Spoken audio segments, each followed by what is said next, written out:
فأنا ناصح لإخواني بالصدع بالحق، تبيض وجوههم. السكوت في مسألة الحزبية يضرها، فاصدع بما تؤمر وأعرض عن المشركين. سلامي على دماج ورجالها والشيخ يحيى ودار العلم يا سعد بانيها. بسم الله الرحمن الرحيم. الحمد لله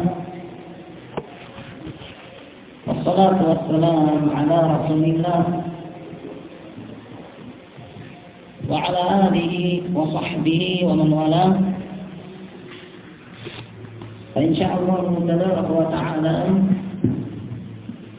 kita akan lanjutkan bacaan kita dari kitab At-Tibyan fi Adabi Hamalatil Quran karya Syekh Al-Imam An-Nawawi rahimahullah ta'ala. Dan kita barakallahu fikum masih dalam bab yang keempat dari kitab ini, dalam hal-hal yang beliau sebutkan. Ada yang menghafalkan? Tafadhal.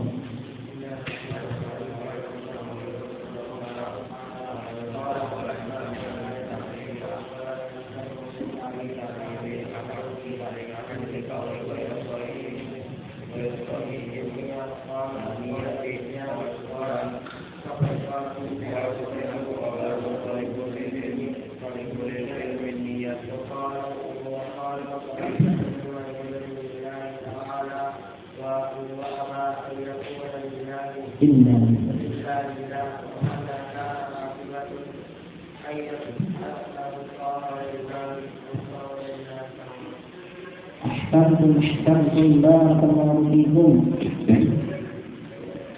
وحفظكم الله جل وعلا حفظا لعباده الصالحين. يقول الإمام النووي رحمه الله فصل yang ke-12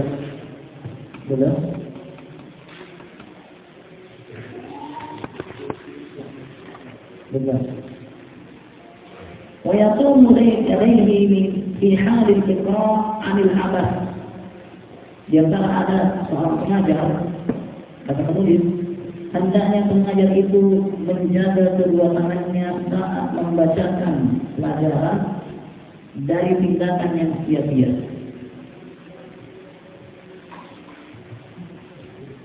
Nah, ini baru itu ada pengajar, nanti akan datang ajak adabnya pengajar. Hati-hati. Nabi-nabi barakallahu fikum menjelaskan adabnya masing-masing. Dan ini semua barakallahu fikum diambil dari hadis Jibril.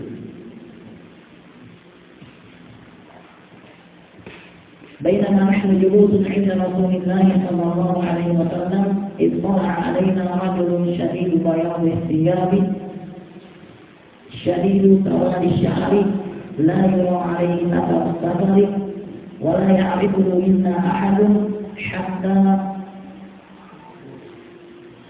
جلس إلى النبي صلى الله عليه وسلم حيان جاء صحابة حديثنا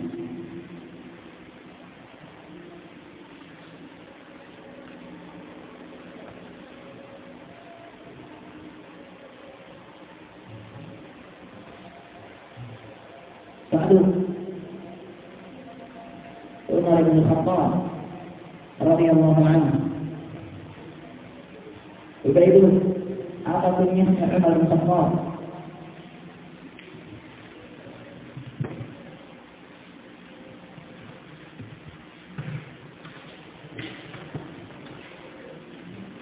Nah, Abu Hafs radhiyallahu anhu.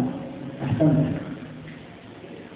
Syahid dalam hadis di tengah kami sementara duduk bersama Nabi alaihi salatu wassalam, tiba-tiba nongol seorang pria sangat putih bajunya,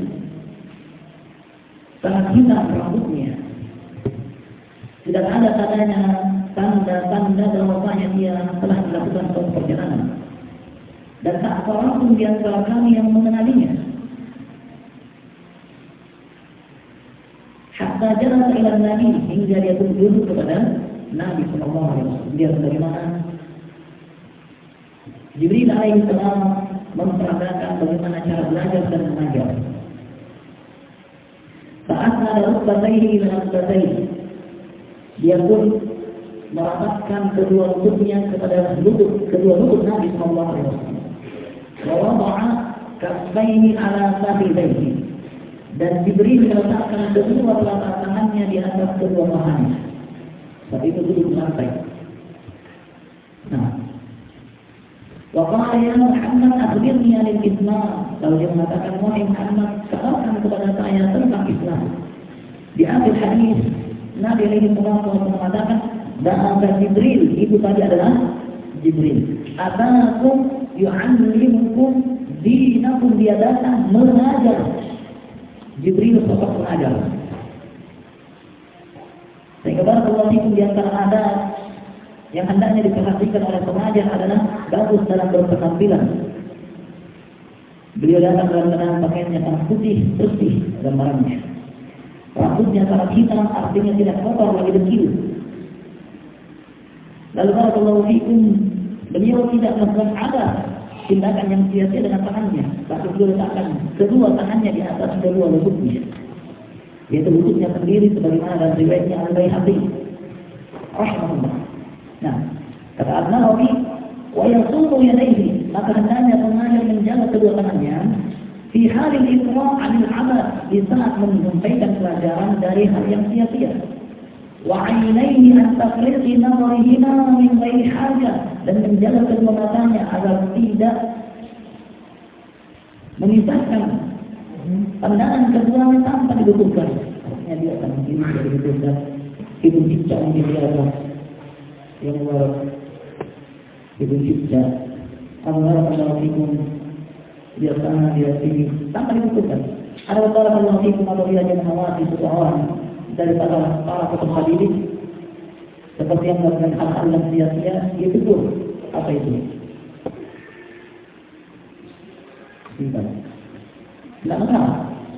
Ada itu kalau kita dibiarkan ada gerak-gerik yang mencurigakan, ada yang main-main atau mungkin naik di atas kantong atau misalnya, tidak apa itu tegur. Di sini barakallahu fikum diusulkan. Adapun kalau kiranya dia hanya melihat ke kanan kemari, menoleh ke kanan kemari yang menghilangkan konsentrasi dan kefokusan para peserta didik, maka tidak dianjurkan. Nah, wa yaq'udu 'ala taharatin mustaqbilal qiblah, dan hendaknya dia duduk di atas kesucian menghadap ke arah kiblat. Nah, ini biasa kalau memang dibutuhkan dan dimudahkan. Wa illa ini bukan syarat dalam mengajar.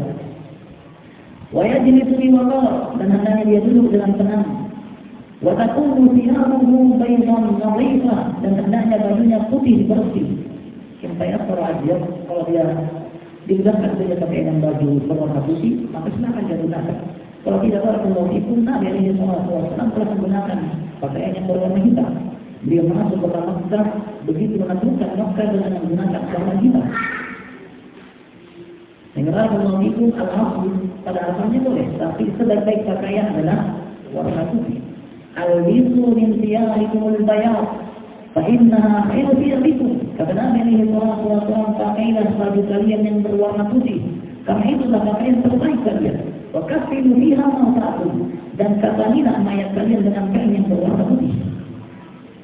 Dalam hadis Jibril, syadidu bayad as-thiyab, dia datang dalam keadaan bajunya sangat putih. Oleh karena itu disebutkan bahwasanya Al-Imam Malik rahimahullah ta'ala dahulu tidak mau keluar menyampaikan hadis kepada murid-muridnya, barakallahu fikum, kecuali dengan menggunakan baju putih. Wa idza wasala ila mawdi'i julusihi, apabila dia tiba di tempat duduknya, tempat dia akan melakukan majlis, salat raka'atain qabla al-julus, maka hendaklah dia salat 2 rakaat sebelum duduk. Ini kalau di masjid. Maka para ulama ada perbedaan pendapat. Di antara mereka yang mengatakan wajib, dan yang rajih hal itu mustahab, dianjurkan, dan ini pendapat jumhur. Dan ini pendapat jumhur ulama bahwa tahiyatul masjid hukumnya mustahab. Sawa'un kana al-mawdi'u masjidan aw ghayrahu, apakah tempat mengajarnya itu adalah masjid atau selainnya. Fa in kana masjidan fa huwa akad, kalau tempat mengajarnya adalah masjid, maka lebih ditekankan untuk melaksanakan salat 2 rakaat saja. Fa'innahu yukrahu julus fihi qabla an yusalli, karena sesungguhnya makruh untuk dia duduk pada tempat duduknya sebelum dia salat. Berdasarkan hadis, "Idza dakhala ahadukum al-masjid fala yajlis hatta yusalli rak'atain." Apabila salah satu di antara kalian masuk masjid, maka janganlah dia duduk sampai salat 2 rakaat. Dan hadis ini barakallahu fikum diriwayatkan oleh Imam Muslim dan juga Imam Bukhari. Wa yajlisu mutarabbi'an in sya'a aw ghayra mutarabbi', dan boleh untuk dia duduk bersila kalau dia ingin atau duduk dengan cara yang lain.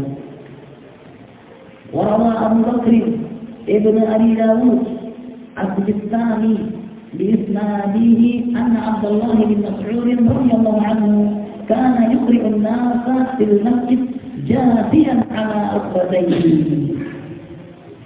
Dan Abu Bakar bin Abi Dawud al-Sijistani meriwayatkan dalam sanadnya bahwasanya dahulu Abdullah bin Mas'ud radhiyallahu anhu membacakan pelajaran kepada orang-orang di masjid jathiyan ala rukbatayhi, beliau duduk berlutut. Dia duduk berlutut seperti kisahnya diberi dengan Nabi alaihi salatu wasallam tadi. Faslun, pasal berikutnya. Wa min adabihi al-mutaakkida wa ma yu'tana bihi alla yudilla al-'ilma, dan di antara adab pengajar yang ditekankan dan hendaknya dia perhatikan agar tidak merendahkan ilmu.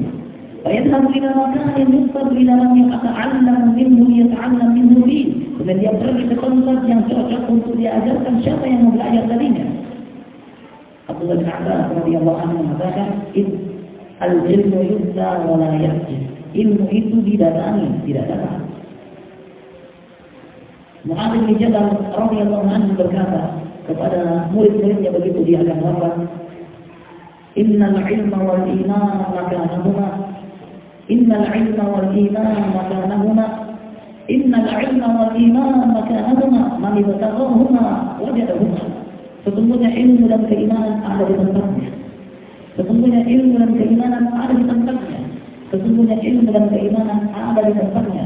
Maka siapa yang menginginkannya, maka dia akan mendapatinya, yaitu di tempat ilmu dan iman itu. Nah, wa in kana al-muta'allimu khalifatan faman duna, sekalipun yang belajar itu adalah seorang pemimpin atau jajaran di bawahnya, biarkan mereka datang memuliakan ilmu.